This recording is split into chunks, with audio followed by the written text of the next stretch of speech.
So thanks for finding us in the ballroom this afternoon. You know, I've taught and facilitated mindfulness instruction and breakout sessions and conferences and trainings in many different locations. Today I'm feeling a little pastoral up here in front of you all. So my name's Mike Coughlin. I'm a special education coordinator with Napa Valley Unified School District. And I'm here with Pam Walton, licensed mental health clinician working with the school district as well. And we just want to thank everyone who was involved in putting this conference together today. This is the dreaded post-lunch session, so we're just going to try to keep things, always the temptation, especially when we move into any mindfulness practice, and there will be some experiential exercises today to drift into sleep. So we'll see if we can monitor that as we move forward. So again, yeah, mindfulness practices for working with difficult emotions. Anyone here experience any of those difficult emotions? I'm just curious. Study from the National Science Foundation. According to the National Science Foundation, a number for the amount of thoughts that we have on the day. Amount of thoughts we have in a day, 70,000. It was one of their studies that came out. I've heard as low as 12, but the range tends to be 20 to 60, topping out 70,000 thoughts on an average day. According to their study, 80% of them are negative. 80% are negative, and 95% are repetitive, and the same thoughts we had the day before. So there you go. For all of us original thinkers, maybe not so much.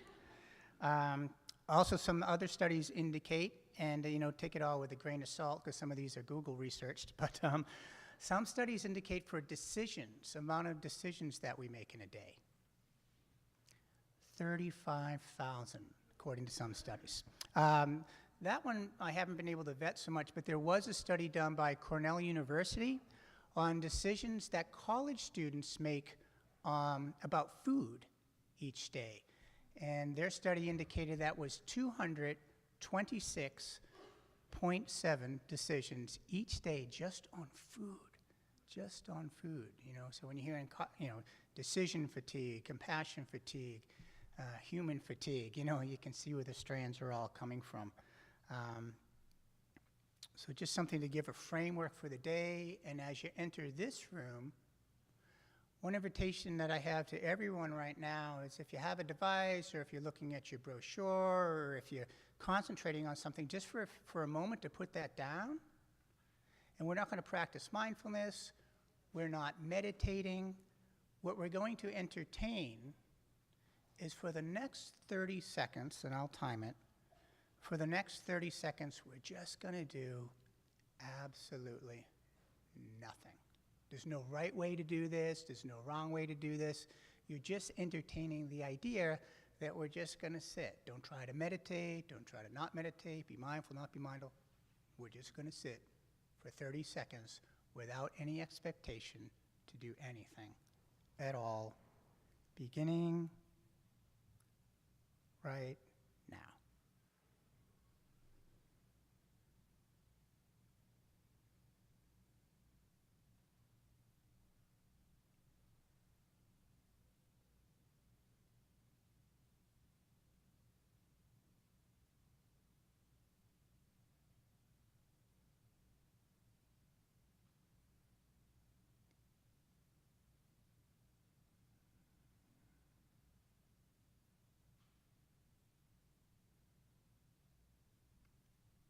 There you go.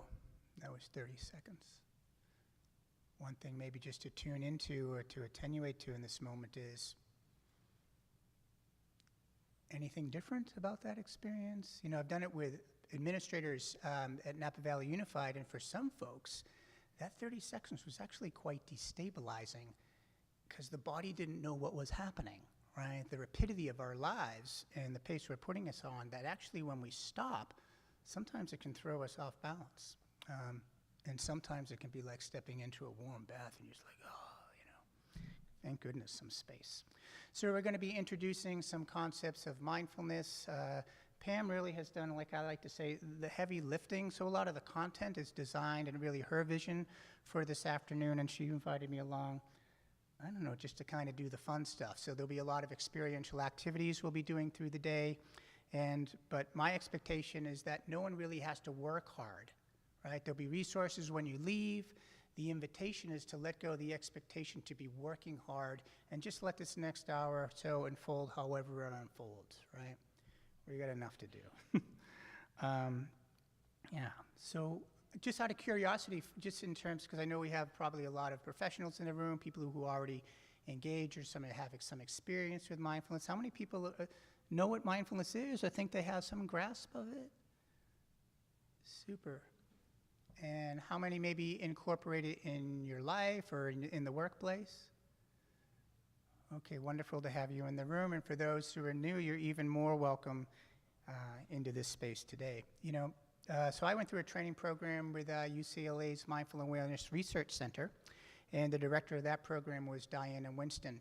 And she had a definition of mindfulness that was pretty simple, and it goes like this.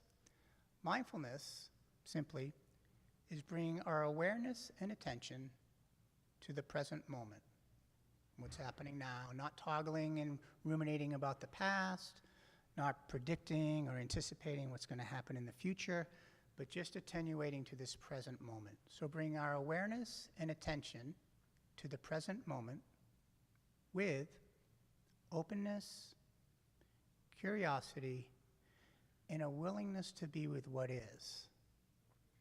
So with a willingness to be with what is, not what we wish was happening or wish wasn't happening, but just, is it possible to open to and be curious about what is simply happening now? So simple and yet sophisticated and layered at the same time. So a lot of what Pam and I bring forward, and Pam also went some intensive training with Mindful Schools in their year-long program on top of all of our clinical studies. But a lot of it came to birth secular mindfulness through the University of Massachusetts Medical Center, dating back to 1979, and a lot of the work that was done by John Kabat-Zinn that eventually rolled out to the MBSR, Mindfulness-Based Stress Reduction Program, and that program adopted a lot within the Kaiser facility and became a mental health model. And now we're just seeing integration happening in many public domains, and ours happens to be within public education. So just excited to be here today, and yeah, just excited to be here today.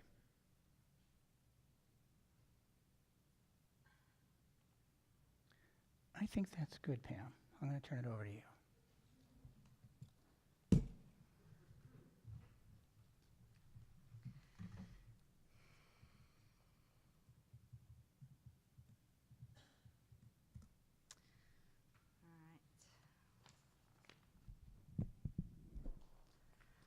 So Mike doesn't like to use slides, but I had some pretty ones.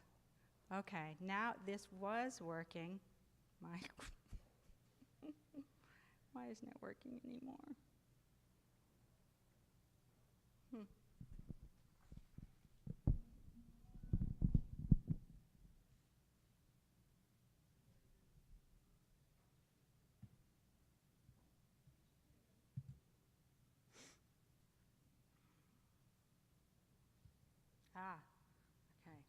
I had this pretty picture here for when you were meditating.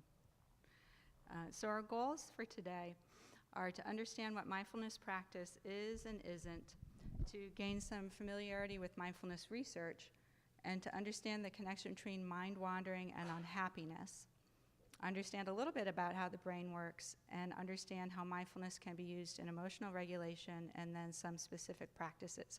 So it's kind of a lot. But I'm going to be piecing together like kind of a trail of breadcrumbs of taking information from a lot of different research studies and making a story for you today that I hope will help you understand a little bit about how the mind works, and also to help reduce a little bit of the stigma that comes along with finding yourself in a position where you're depressed, or you have an anxiety disorder, or you're suffering from some form of mental illness, or you're just struggling with your life. because a lot of what you're dealing with is just a result of how the brain works. And a lot of these strategies that cause us difficulty are also some of our greatest strengths as a species. There are a lot of these things I'm going to be talking to you about today are evolutionary adaptations that human beings have made to basically continue to be here since the beginning of being here. So I want to tell you, this is a little video you can look at later because we don't have quite enough time. But before I get into kind of the nuts and bolts of it, I thought I'd give you a little bit of context of how I happen to be here today. So this is a little bit about my background, and it's also a little bit personal. So some of you who know me might not know some of the things that I'm going to say. I first encountered mindfulness practice in the context of Buddhist practice when I was in college. When I first heard that there was a religion that taught the causes of suffering and the release of suffering, I was all in. I visited San Francisco Zen Center and started practicing and taking classes there when I was 23. I remember it was greatly helpful, but I continued to have serious problems with anxiety and depression, which persisted into graduate school. I had managed to get into a physiology doctorate program at UCSF. However, once I got there, I was completely undone by my own insecurity. I began to believe that I had just gotten in because I'd been working for one of the researchers who was on the selection committee. It did not once occur to me that I had gotten in because of my abilities. I had been doing research at UCSF for the prior 5 years, initially volunteering in a neuropsychology lab filing papers, and then getting hired to run experimental subjects, and then writing my own research proposals, doing research, writing papers, publishing papers, and speaking in national conferences. None of that occurred to me. When I got into graduate school, I looked around at everybody else who was there, people from Harvard, Yale, UC schools, Stanford, and had done my undergraduate at San Francisco State. And I thought, I am outclassed. Somehow I have been managing to fool people my entire life that I'm smart, and now they're going to figure out that that's not true. So not surprisingly, this caused a lot of problems for me, and I ended up having a nervous breakdown and seriously considering ending my own life. So I managed to get my master's degree, and then I spent the next 3.5 years in a Zen Buddhist monastery. My experience there so completely transformed my life that I decided at that point that I wanted to bring these practices out into the world. And since I didn't want to become a priest, I decided that I would become a therapist.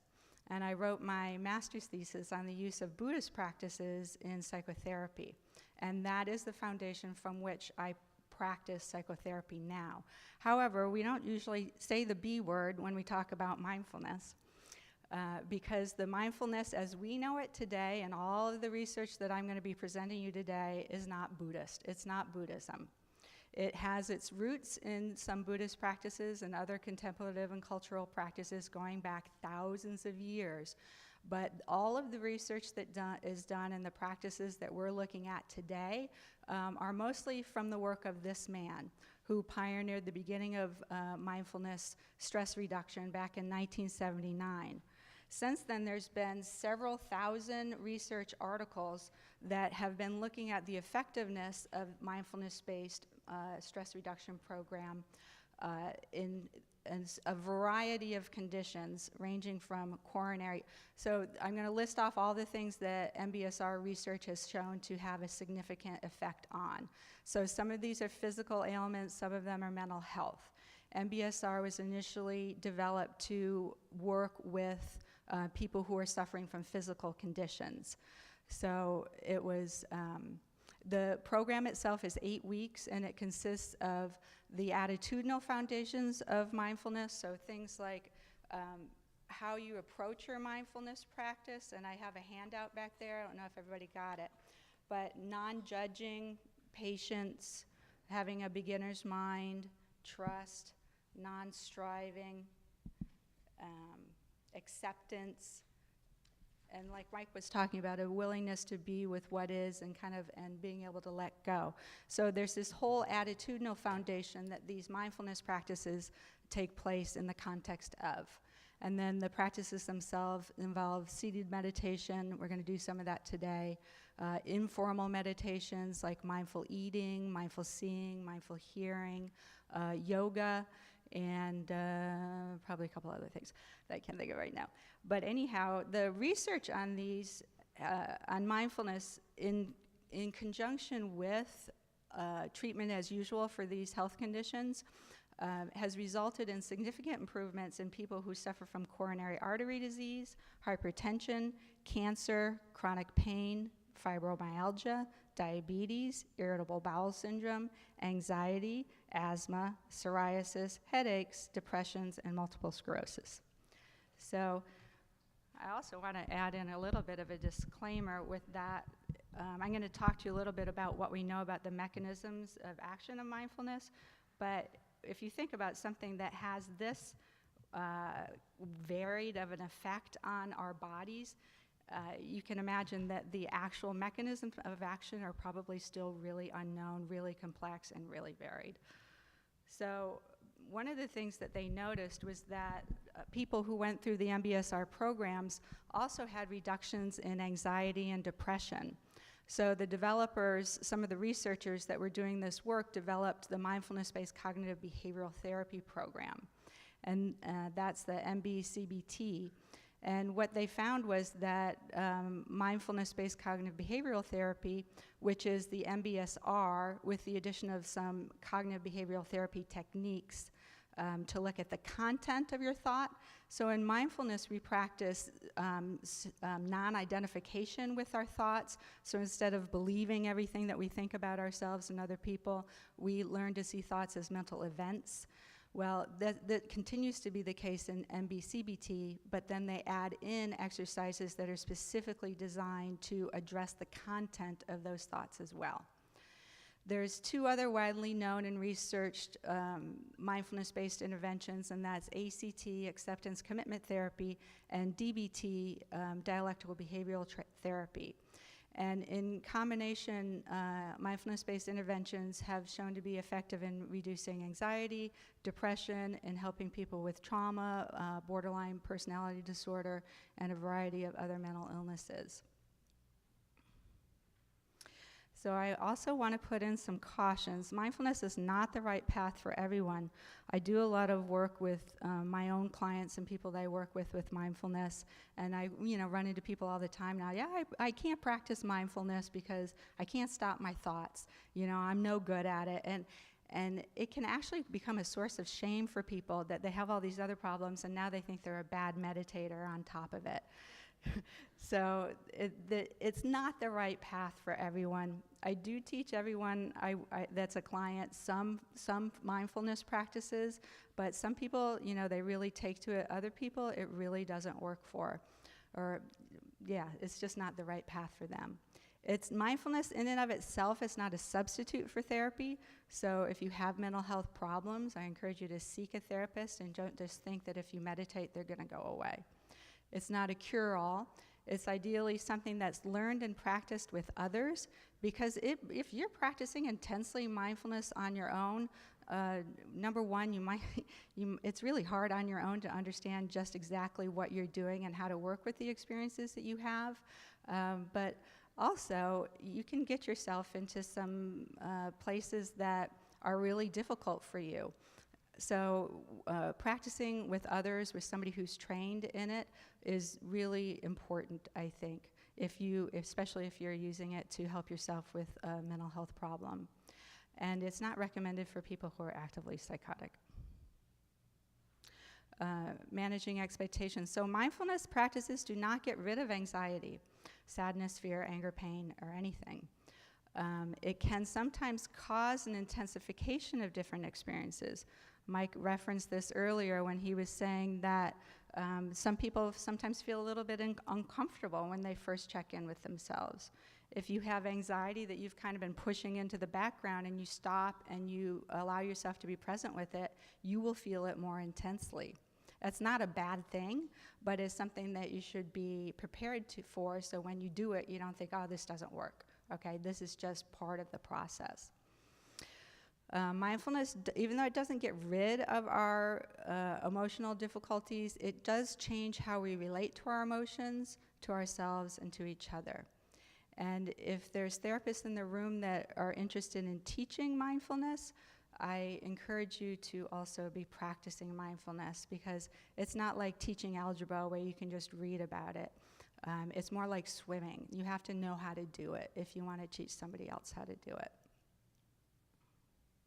So regular mindfulness practice, so this is the research, and all of these slides, I have my statements backed up by research, and the research is all in these, in these links that are really sensitive, and you can see the actual research articles. All right, so some of the proposed mechanisms for these improvements in well-being, anxiety, et cetera, that we see are that mindfulness practice increases focus and attention, improves emotional regulation, increases self-compassion. I thought I took reduces stress out of there because that's not a mechanism of action, it's an effect, but I don't know why it's still there. Increases self-awareness and decreases self-referential processing. What is self-referential processing, Pam? Okay, this is self-referential processing. So, you're walking along, it's a beautiful day, this woman's having a hike with her daughter, and instead of being present and experiencing the beauty of her daughter and her surroundings, her mind is thinking about, it's in the default network mode. This is the default mechanism of the brain when we're not actively engaged in a task. The default network is active, and it's active with self-referential thoughts. Why did I say that? What's wrong with me? Why didn't my friend call me? Bills, deadlines, groceries, things to do. So this is a really interesting study, I think, at the bottom of the page here, and they did fMRI studies, and they looked at experienced meditators and novice meditators, and they did measure the blood flow in their brain during certain tasks. And what they found was that there's one area of the brain that mediates this self-focused thought. It's called the default mode network, and it's actually along your midline structures from the front all the way to the back of your brain. And this is what's active when you're doing this. So this is what's active if you're not focusing on a task, you're just hanging out your mind. If you notice, just kind of spits out thoughts all by itself. You really notice that when you start to sit, because you're trying to focus on your breath and all this stuff comes up. So that's one area of the brain. There's another area of the brain that mediates present moment awareness. And that is just noticing, like right now, my heart is beating really fast, my stomach's like a little tight, my feet are sweating. That's present moment awareness. All right, and these two areas of the brain mutually inhibit each other. So when you're in one mode, like this, what's wrong with me, self-narrative mode, you're not present. And when you're present, the self-narrative mode is quiet. So in beginning meditators, these two areas are really coupled. There's a lot of self-focus while you're trying to do the experiential focus. So if you think you're doing it wrong because you're having lots of thoughts, you are not doing it wrong because you're having lots of thoughts. You're a human being, and that's what your brain does. But after people had gone through the mindfulness-based stress reduction program, these two areas are uncoupled. So there's a lot less of the intrusive thoughts that they're experiencing, and they're able to stay more grounded in the present moment experience. All right, why is it important to be in the present moment experience? So Harvard did this study on mind wandering, and they found out that 47% of the time the mind is not focused on what it's doing. 47% of the time. And not only is it not focused on what it's doing almost half of the time, but when it's not focused on what's in front of it, regardless of what they're doing, so they have this app where people checked in and they said what they were doing, if they're focused on it or not, and how happy they are. And regardless of what the activity was, how much they enjoyed the activity, if they were present, they were happier than if they were not focused on what they were doing. And then they looked at it even further, and so you might think, well, okay, if my mind's wandering, but I'm thinking about something really cool, maybe I'm going to be more happy than if I'm really present with, I don't know, cleaning the bathroom. But even that turns out not to be true. You're about equally happy if you're mind wandering, not mind wandering, that means focused on the task, that's the first bar, versus wandering into some fantasy that's pleasant. But then if you're in a neutral mind wandering, like, you know, what I have to do later on today, your happiness level is a little bit lower. And if you are in the unpleasant area of your thoughts, your happiness is, takes a hit. So part of this is not only does our mind wander on its own, and this wandering is very self-focused, the brain also has a negativity bias. So that means that your brain reacts differently to positive stimuli than to negative stimuli. So it has a stronger effect, a stronger response to negative stimuli than positive stimuli. It remembers, it lasts longer. You remember negative experiences more than positive experiences. And I think there's something else. But basically, it has this bias to remember what has gone wrong, okay? It responds more strongly to negative events.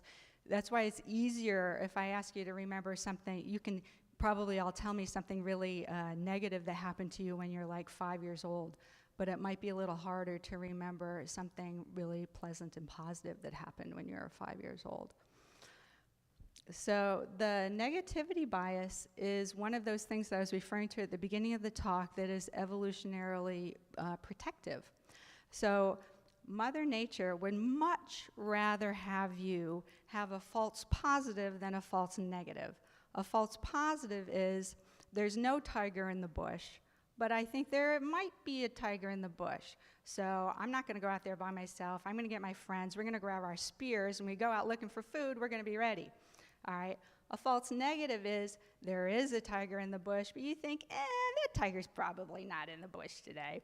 So I'm just going to go out and get some food. Well, Mother Nature wants you to make that first mistake 1,000 times over than making that second mistake. Because if you make that second mistake, all your learning is done. There's no more babies. And if you got babies, they're going to have a harder time because you're going to be gone. So this is an evolutionarily advantageous process that our brain does.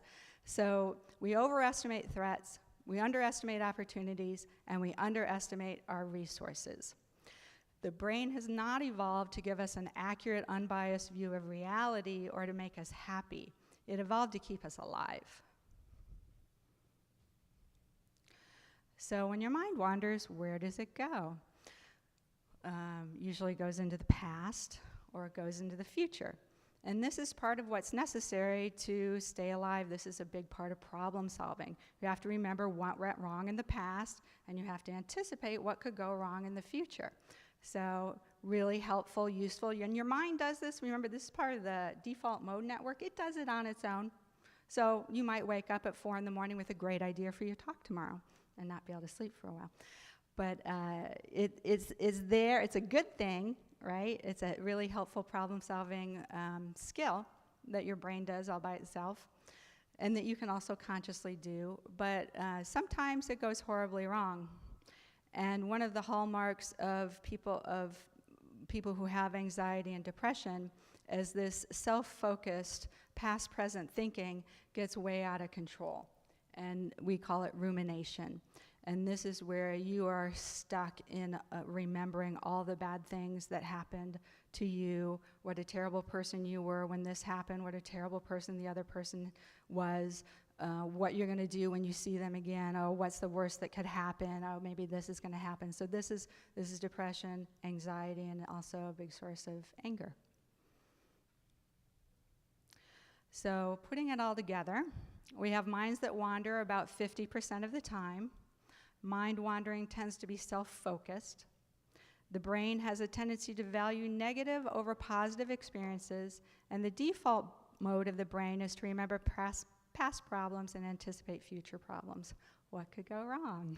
You're supposed to laugh. Thank you. All right. On the bright side, because Mike's about to do a mindfulness meditation, I don't want you thinking about how hopeless it is, because you got a brain that does that. Mind wandering is also a source of creativity and new ideas. Our mind's ability to travel into the future and past is an essential part of problem solving. And with awareness, we can change our mind's activity. By bringing attention into our present moment experience, we can notice when this thinking is happening by attending to our experiential present moment focus. This self-narrative starts to quiet down. And then you have a little bit more choices over how you want to respond in a situation.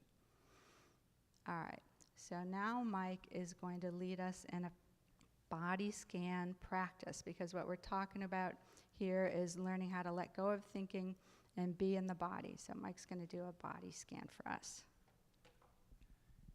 Yeah, thanks, Pam. So we have all these foundations and concepts and relationship with our thinking and our emotional life. And it made me think of just after the fires last year, or during the fires. So like I said, we work for the school district, and management team was getting together, and we were planning our response and everything from facilities to how to support teachers and families and students, how to support the staff, how to support ourselves. So each morning we'd get together for this debrief, and one of the district leaders would do this check-in with everybody. And the check-in was you were supposed to assess yourself on whether you were green, doing well, yellow, not doing so great, or kind of in the red, really struggling. And you'd go around the room, and it was green, green, green, green, green, green, yellow. Everybody would turn a little bit. Green, green, green, green. I think there was one red that was named. And it was really an eye-opener for me, because what I thought was conveyed in that room was like, wow, it wasn't okay to be anything but green.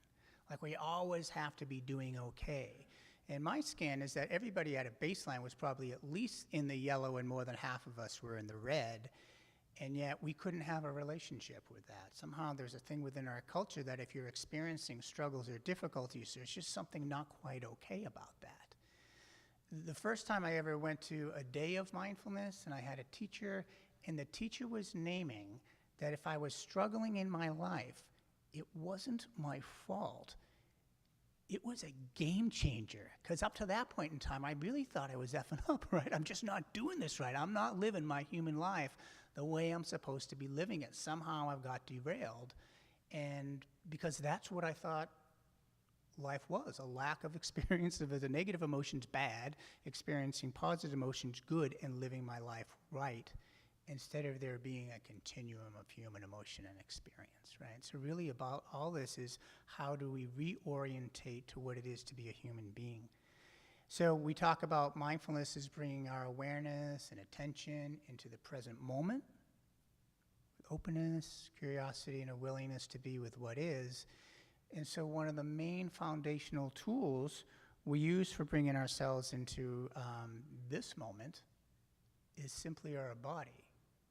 Because our brains could be many different places, but our physical body, more often than not, is right here. Your body in the chair, your feet on the floor, your heart inside your chest, everything's here in the present moment. So the invitation right now is we're going to experiment, and we're going to play with a little mindfulness right now. So finding a position that feels comfortable but relaxed. It helps to be upright and alert. And again, there's no right way, there's no wrong way to do it. It can be really nice if your feet are flat on the floor, if your hands are either on your legs or in your lap. And one person put it, you want to sit in a posture that's restful and yet honoring your own human dignity. You can do this with eyes closed or eyes open. Neither is better. A lot of folks do close their eyes, but if you keep them open, the invitation is maybe with a soft gaze looking slightly down.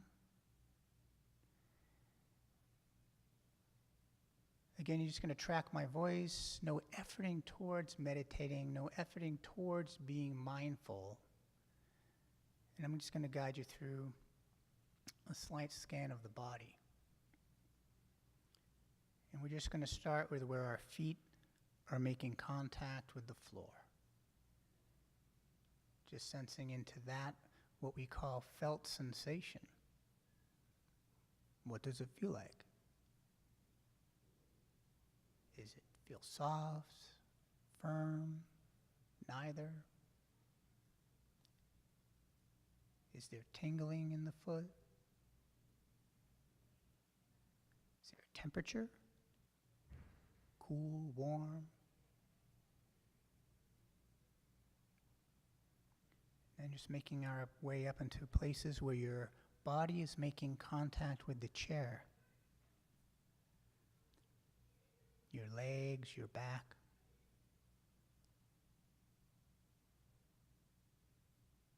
What is that felt contact like? And if you're struggling to feel the felt contact, not a problem. You can just be curious about that. If sounds from other rooms enter our field of awareness, that's not necessarily a problem either, or something we need to push away. We can just notice, oh, sounds.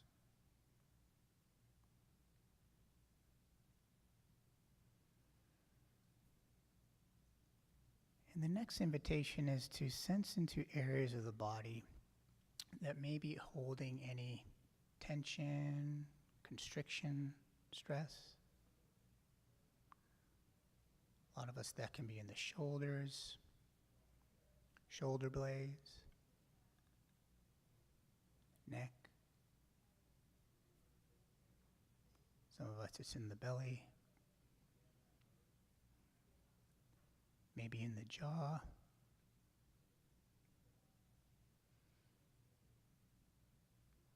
Temples and the eyes, the forehead.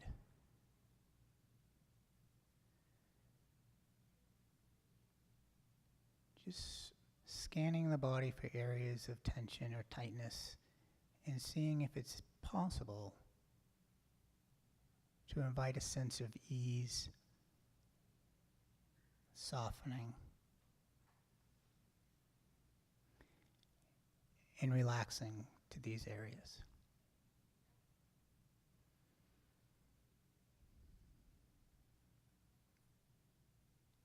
We're just inviting ourselves into our body, in this room, in this chair, on this Friday afternoon.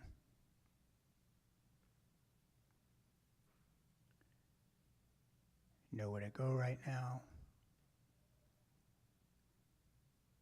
Nothing being demanded of us.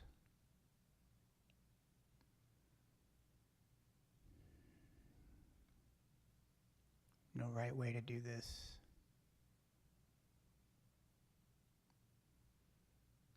No wrong way to do this.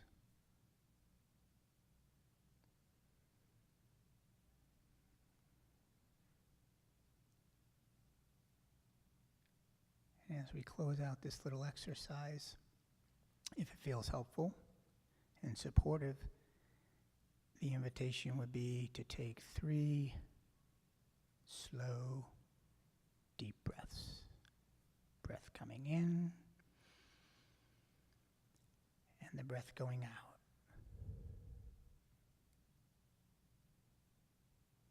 Breath coming in, breath going out.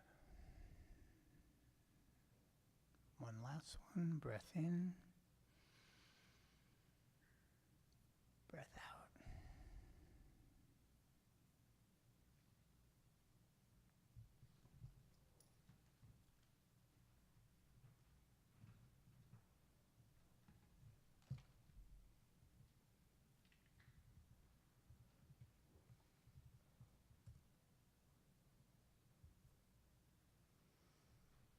Thank you, Mike. There's what Mike did can be considered a formal mindfulness practice.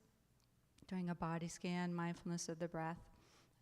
There are also informal mindfulness practices, and these involve tuning into our senses as we move throughout the world. The idea from doing a mindfulness practice is not that you just do it and then you're done, but that you try and carry that awareness as you go out into your life. And there's some specific practices that help us do this, and these are the informal practices. These are also really good practices to do when you're working with someone who's experiencing anxiety, who has trouble with panic attacks, who is dealing with trauma. It's one of the key features in somatic experiencing, which is a body-oriented approach to treating trauma, which is very effective in treating trauma. And it can also help if you have someone that's prone to dissociation, because when you're dissociating, you're leaving the present moment. You're not even thinking about anything. You're just gone. And this is bringing you back into your body, into right now. One of them Mike did already, and that's mindfulness of the feet. Our feet are hardly ever anxious. Sometimes if we're trying to do mindfulness of breath practice with somebody, if you're tuning to the chest and the belly, this is where fear lives. And so it can be overwhelming for people sometimes to get in touch with that.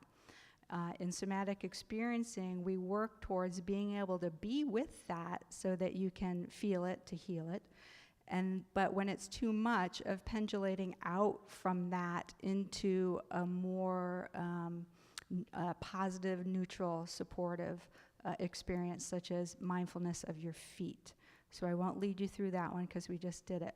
Also, you can click on that and you can get my mindfulness menu, which describes all of these practices, and there's the handout of it in the back. So mindful seeing, mindfulness of sight. When you're walking from one place to another, when you're driving in the car, instead of being lost in this ruminations about the past, the future, and just kind of unconsciously getting from one place to the other, try noticing where you are. Noticing the blueness of the sky, the green of the trees, the feeling of the sun on your face, the feeling of the breeze on your face, the feeling of your feet on the floor. When you start to drift off into this default mode of mind wandering, you bring it back to that present moment experience. So there's kind of a fun little exercise I do with people in my office, since we're not out walking around, I thought I'd do with you guys. And this is mindfulness of sight. And it's a nice one to do when you're working with clients. These informal practices, you don't need as much training to do those as you do to teach the mindfulness meditation. So starting with the mindfulness of seeing, I'd like you to sit still and just only moving your eyes, see what you can see. See if you can see 3 things just moving your eyes that you hadn't previously noticed.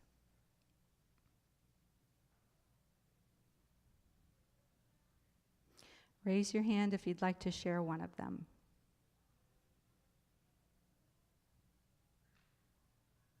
Bobby?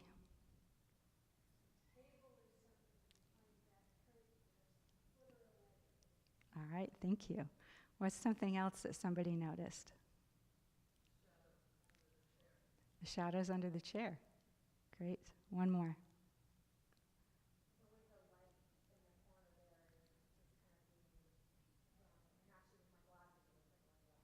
Oh, wow, cool. All right, now move your eyes and your head. You can move your upper body and kind of look around a little bit. Name 3 more things that you have not seen before. Actually, this one you're not supposed to move your upper body, just your head. You kind of have to look slowly. Might be some detail, like there's somebody spilled something right there. And maybe 2 more things that someone noticed. John? Uh-huh. All right, one more. Yep. Uh-huh, great. And now you can actually get up, actually let clients get up. If you don't want to get up, just really move around, turn around, and look really slowly and see what else. Like, I just noticed that those brown marks in the wall things. If you're outside, this is really wonderful to do in nature. You can notice the bark of the trees, little fine details and things. It's a good opportunity to stretch. If you have somebody that's traumatized or that's dealing with trauma, doing visual orienting creates a sense of safety, because they may just walk into your office and you're like just talking face to face. Allowing them a chance to look at their surroundings and move their eyes back and forth across their surroundings creates a sense of safety and also present moment grounding. And I like to do this in classrooms with kids because people get really excited about sharing the things that they hadn't seen before, and everybody's like, yeah, that's cool. Another one is mindfulness of sound, which Mike did a little bit. When I practice this one with kids, I like to ring a bell and we listen to the bell. And then when the bell's done, we just listen. So this is a really comforting, grounding thing you can do wherever you are. If you're driving to work, you could just focus on the sounds that you hear.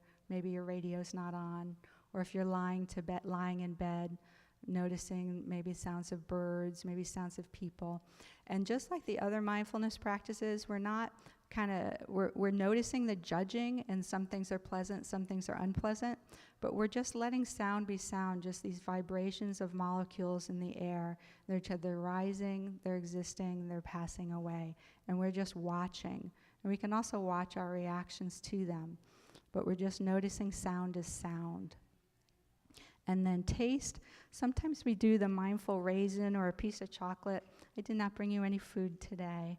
But when you eat your food, you can use all of your senses to eat your food. You can smell it. When we have a raisin, we crunch it between our fingers. You put it in your mouth. You don't eat it. Just notice what tastes, sensations, textures. And it's another way to just stay present in your day. So I would like to read you this poem by Rumi, because I'd like to move into more of the dealing with the difficult emotions part. So, this being human is a guest house. Every morning a new arrival. A joy, a depression, a meanness. Some momentary awareness comes as an unexpected visitor. Welcome and entertain them all, even if they are a crowd of sorrows who violently sweep your house empty of its furniture. Still, treat each guest honorably. He may be clearing you out for some new delight. The dark thought, the shame, the malice, meet them at the door laughing and invite them in. Be grateful for whatever comes, because each has been sent as a guide from the beyond. I love this poem because it really captures the spirit of working with your emotions with mindfulness. There's this sense of turning towards, of welcoming, it is a joy, a depression, a meanness. Some momentary awareness comes as an unexpected visitor. There's within that this understanding that these emotions are arising and they're passing away. And when you're attending to them, they're able to do that. It's when we try to shut things out that they get stuck. So another way of thinking about the orientation towards our emotions with mindfulness is the ABCs of mindful emotions. Now, I've seen a lot of ABCs for mindful emotions. I've made these up myself. But they're pretty similar in all the different ways that people have of describing it. The A is allow and accept. Notice how you feel. Accept that this is what is happening right now. There's a lot of suffering that people bring into the therapy office that is because they're fighting what is. That something's happening, they don't want it to be happening, this shouldn't be happening, why is this happening? This is starting from, okay, this is happening. So let's just acknowledge and accept that this is what's happening right now. Be with is turning towards your experience with an open heart, being curious about your experience.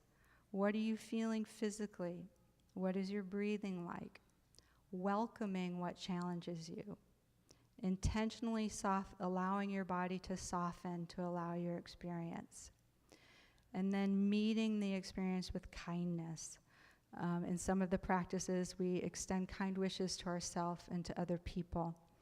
And then notice if you're being critical or judgmental. Try not to judge yourself for judging. We extend kindness to our judging too. But it's this kind of welcoming attitude that we bring to our emotions, where we're not trying to shut it out.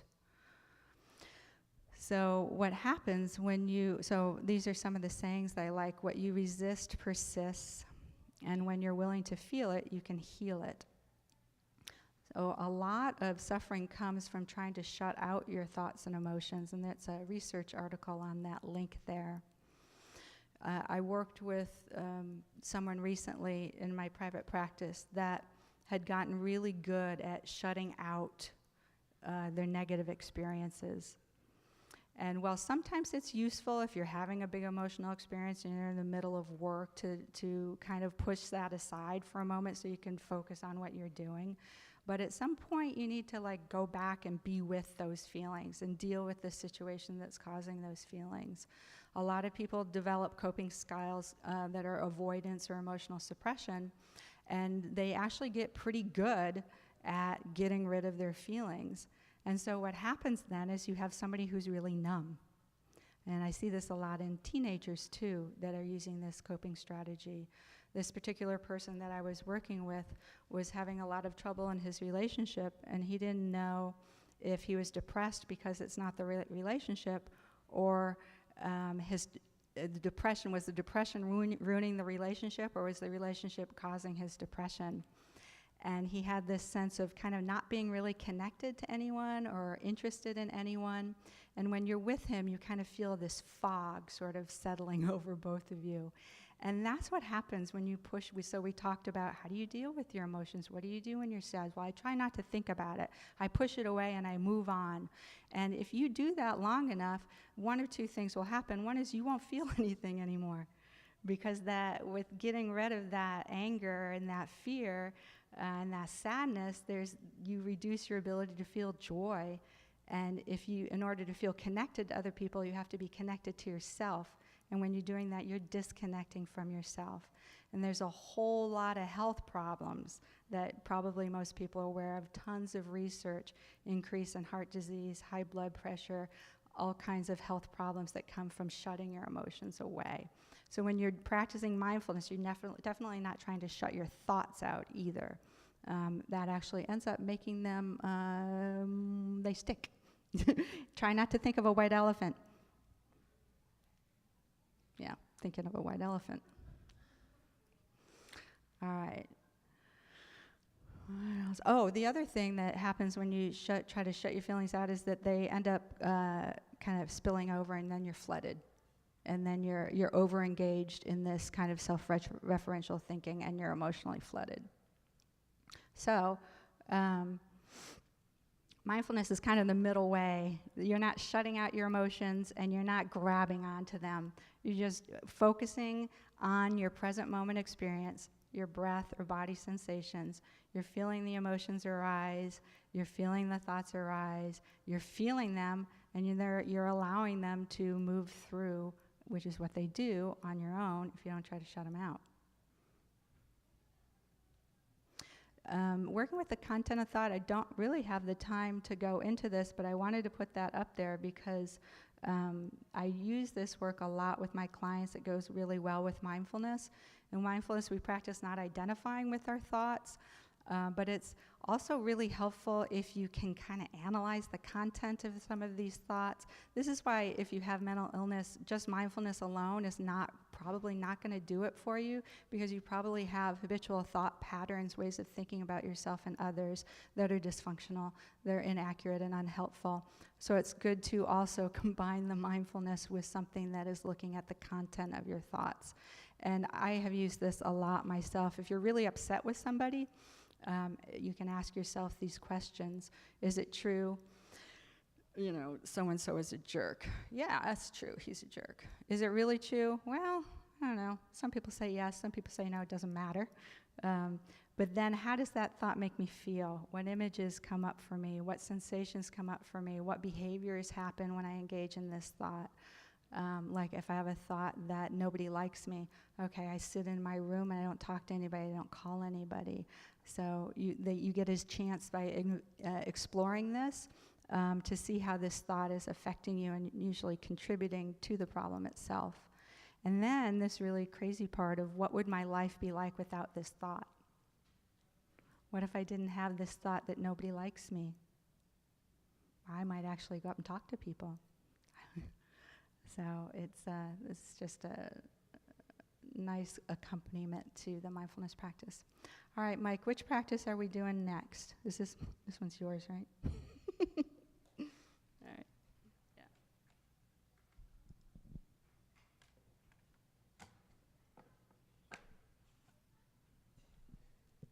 You know, there's even the opportunity right now as I'm sliding this microphone in just to check and say, hey, where am I at right now? Am I engaged? Am I disengaged? Am I sleepy? Am I distracted? And the orientation is just to see what's here. You know, there's always the ability just to check in and see what is here.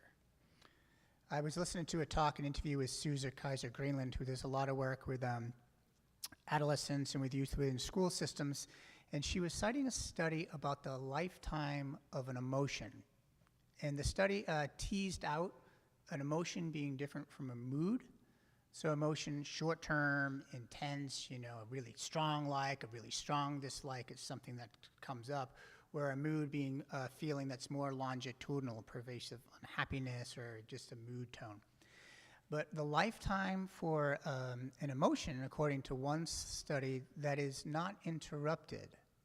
So you have an emotion, but you're either not trying to push it away or fan it maybe, but you're just meeting that emotion. The lifetime was generally 90 seconds. 90 seconds. So part of this practice is building the capacity to be with an emotional experience as it arises and not necessarily to have it define who you are, right? Or make it bigger necessarily than it needs to be. I was at a training recently, an acronym for fear. It really landed for me. False evidence appearing real. False evidence appearing real. And in our anticipatory minds, because we're trying to protect ourselves from situations that will harm us, we're often forecasting into the future for the worst case scenario. And there's that, I'm paraphrasing it, but there's a famous Mark Twain quote. It's something like, most of the worst events in my life that I ever experienced never truly happened, right? Because you're thinking about them coming. Something horrible is going to happen. You almost live it like it did, and then it comes and passes, and it not necessarily at that frequency level. So we're going to do something a little experiential again. So this is another invitation to get in a sitting posture that I talked about before, just kind of upright and relaxed. Again, for the feet to be on the floor. And this is a little more formal in terms of I'm going to give you a tool that we often use in meditation. And in order to give the mind something to do, the important part too is the mind is not the enemy. Thinking and experiencing emotions are not the enemy. But in order to cultivate the skill to bring us into the present moment, it's good for the mind to have somewhat of an activity. And so we give the mind what we call an anchor, something to tether to. And the anchor for many people is the breath. So I'm going to guide you through a meditation where we're going to use the breath as an anchor. And then we're also going to use a practice called noting. And I'll guide you through that again. But if a thought comes up, or maybe an emotion, we're going to note thinking or feeling, and then return to our anchor, which is our breath. So again, your eyes can be either open or closed. If they're open, it's just with a soft gaze, looking slightly downward.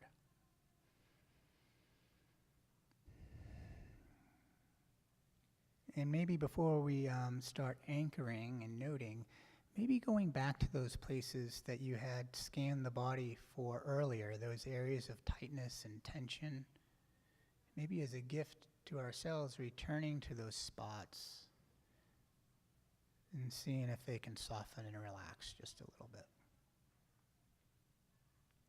And if softening and relaxation isn't available right now, not a problem.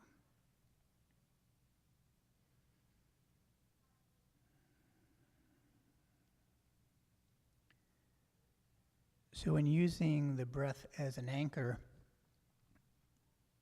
and using our breath as we experience it in the body, we're going to go to 3 locations that people often feel the breath either the easiest or the least resistance.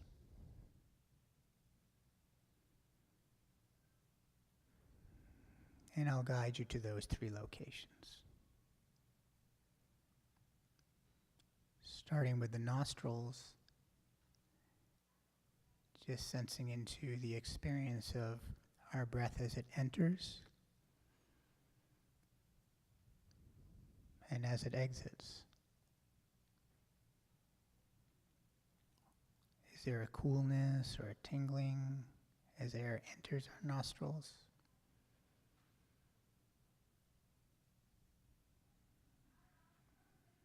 Maybe a more subtle and warm sensation as the air exits. The breath coming in, and breath going out.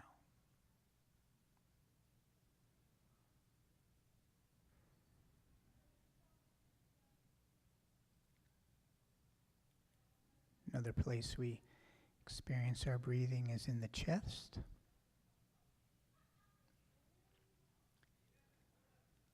In our lungs as they expand. The chest fills. In our lungs as they release, as the air leaves.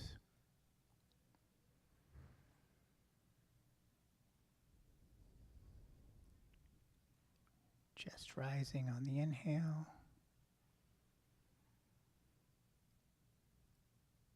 Falling on the exhale.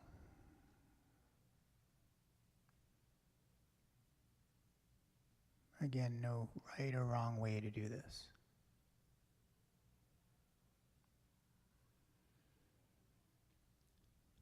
And the third place is the stomach.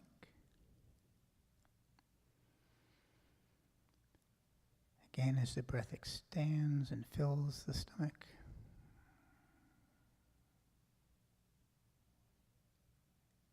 And as the stomach softens on the exhale.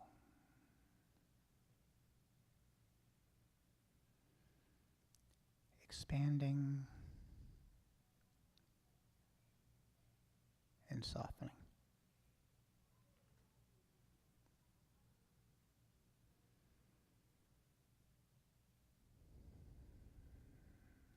And so the offering right now is just to choose one of those 3 locations.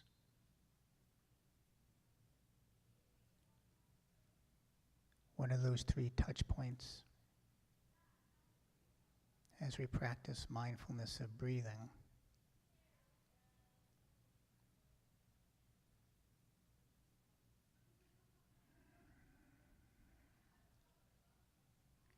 And in the moments when our mind drifts away, which it naturally does,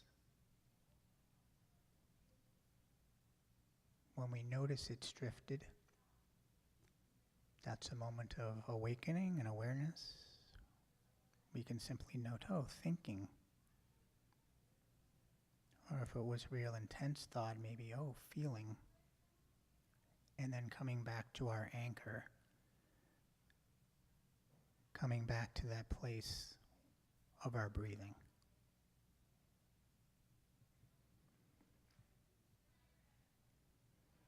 And so we're going to experiment with having about 1.5 minutes of silence attempting to hold our focus on our breath. And when it drifts away, simply noticing, thinking, feeling, and then returning to the breath.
Some of the things that bring you joy. Who would like to raise their hand and say something? Yeah. My sister's 6-month-old French bulldog. He just loves to trick people. Like he'll steal one of my socks and I'll have to chase him. But he's impossible to chase and he knows he's so cute. So I love it. Thank you. What else? What brings you joy? Yeah. kind of similar, hanging out with a dog in the backyard. Huh? Great. What else? My mom's cooking, Ah, whether cleaning it or being with her while cooking. nice. Yeah. Can everybody hear? Being by the beach, letting the waves crashing. She had said her mom's cooking, being with her dog. What else brings you joy? Yeah.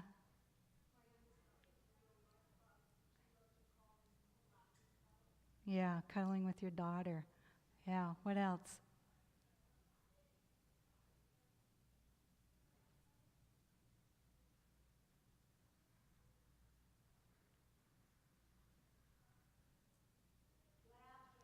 Laughing, yeah. All right, thank you.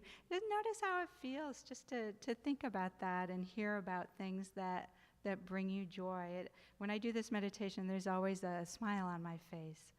We don't have time for the self-compassion one, but which is too bad because it's kind of one of the most important parts. But we've been talking about it in all of the, yeah, come back next time. So before I go into tips, suggestions, I'd like to, actually I'm going to give you this PowerPoint if you want it, but I'd like to give you a chance to ask questions. Yeah, we have just a couple minutes left. So, yeah, go ahead. So for me, today it's been like this, kind of like wondering why instead of being the people we work with sitting here, why is this available to resource providers? It seems to me like our clients need to be here with us. I don't know if that could ever be possible, but they would benefit greatly from these workshops. Yeah, I mean, we do too because then we can relate this with them, like right, we're here present. Like this morning when Kevin spoke, thinking about the people that I know that are currently having suicidal thoughts and right. thinking that, wow, this would be so great if they could hear us sit here. Yeah, well, they were not excluded, but yeah, so what she's saying is she wishes that her clients were here and they could have this workshop. And that, thank you. My hope is that this will inspire you to take up some of this work because it is, I would say for myself, it is the most effective part of what I do in therapy, both because of how it affects me as a person and being able to teach other people these practices. What are some other questions that people have? And also, Mike and I will stay after if anybody doesn't want to ask their question in front of everybody else. Yeah.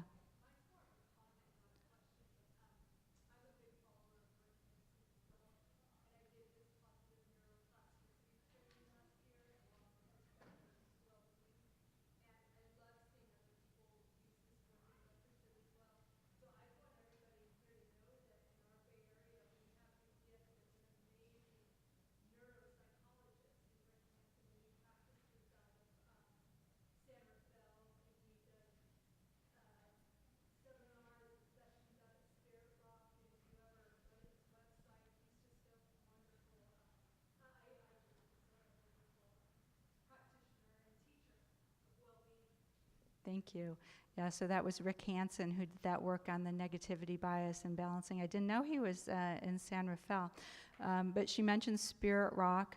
That is a practice place where you can hear a lot of people speaking around using mindfulness, cultivating positive experiences, and a variety of, it's a good place to learn how to practice.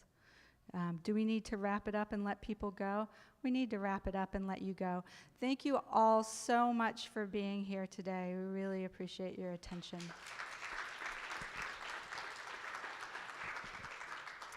So there's all kinds of little resources.